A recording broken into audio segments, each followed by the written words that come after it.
I believe last year, God used me through my book clubs. Kasi, diba, all the kids got stuck at home and I thought of doing this book club sa mga clusters nila Alejandro in school. And I believe I was really able to help out. But this year, I'm going through a lot of stuff and I'm also getting into some businesses. So, I don't think I will be able to do my regular book club. So, etong collaboration with Forest School PH is my way of continuing what I did last year. Why did I start Forest School? So prior to starting Forest School, I have a day job, but then there's a dissatisfaction na parang feeling ko I'm a round peg in a square hole, na I felt I don't belong, or like my gifts are not a fit for the business. You know how usually family businesses are, na pag ikaw yung anak, automatic na ikaw yung magmamana ng mga responsibility. So parang ganun yung setup namin. But then, like for me, I felt a dissatisfaction. Hindi ako masaya eh. And lagi akong nagsasabi sa tatay ko, Dad, magre-resign na ako. Pero I'm not really doing anything about it. Until finally, I don't know, 5 years ago, that's when I really started to search kung ano ba yung giftings ko, kung ano ba yung purpose ko sa buhay. And there are always 3 things that come up: nature or the outdoors, education, and children. So at that point, di ko alam eh. Sabi ko, how am I gonna, combine all these 3 things that I love and do something meaningful out of it? I really wanted this collaboration with Forest School PH to happen because I feel like, I believe this is how God is using me this year to bless other people. Kasi, Luigi and I would always pray to God to use us to bless other people. Siguro, the fact that I'm here in Tagaytay with Patty is, we both can say that it's God-ordained or like it's a divine appointment. So, Forest School, maraming naloloko.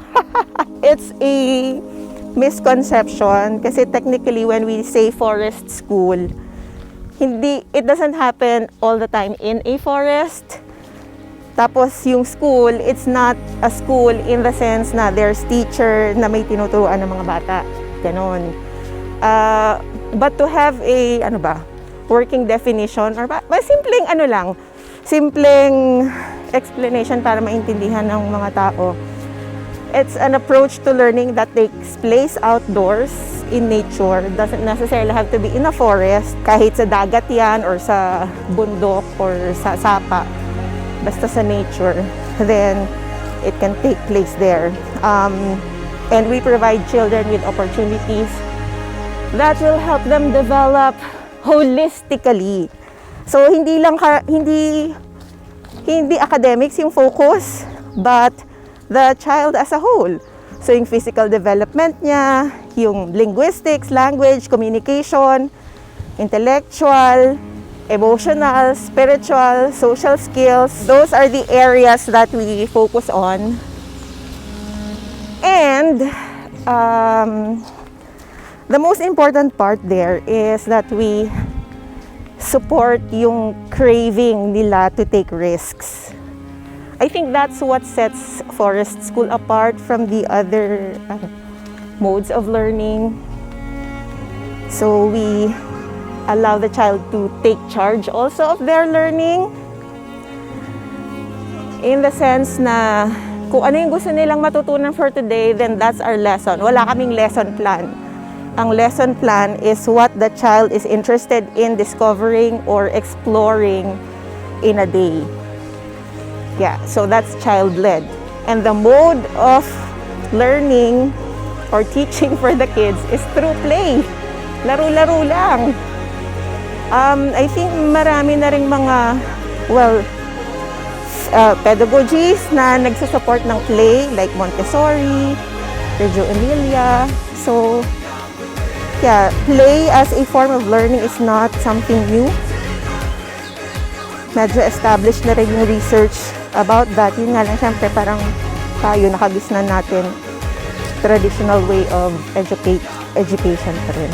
I saw a post on Facebook on forest kindergarten. So nakita ko yung mga kindergarten, nasa labas sila all the time, nasa gubat.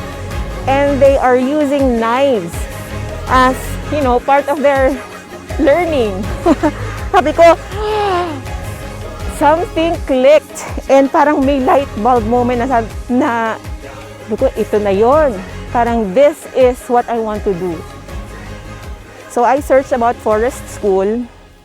Matagal na pala yan, ang forest school. It has been, around for 50, 100 years already. And nagpasimuno niyan mga Scandinavian countries. So sa Sweden, sa Norway, sa Denmark. And they have this lifestyle, yung Friluftsliv. So yung Friluftsliv, translated literally into open air life. And that's just how about they do their things on a regular basis. Lagi silang nasa labas, out in the open with fresh air. So going back to my personal story, I started looking for training here in the Philippines kasi sabi ko, ito na, ipapursue ko na to. But I didn't find any. What I found was something closest to it, which is Waldorf. Pero sabi ko, hindi iba pa rin ang Waldorf sa forest school. So sabi ko, sige na nga, the training I found was in the UK, pero hindi pa ako ready.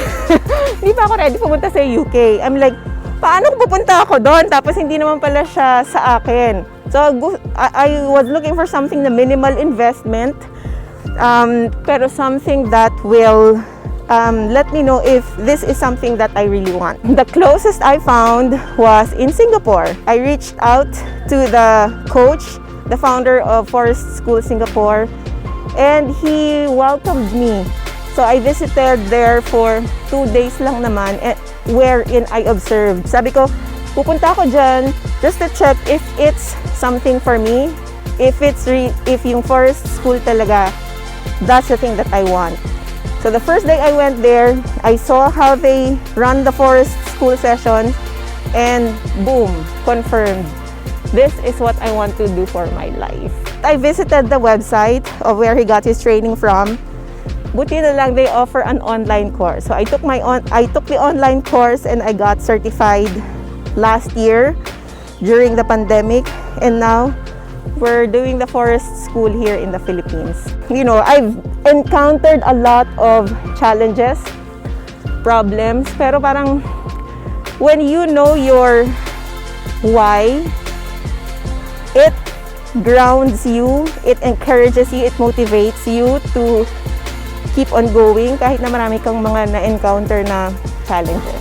When I started doing the sessions, sabi ko mukhang ready na yung mga tao.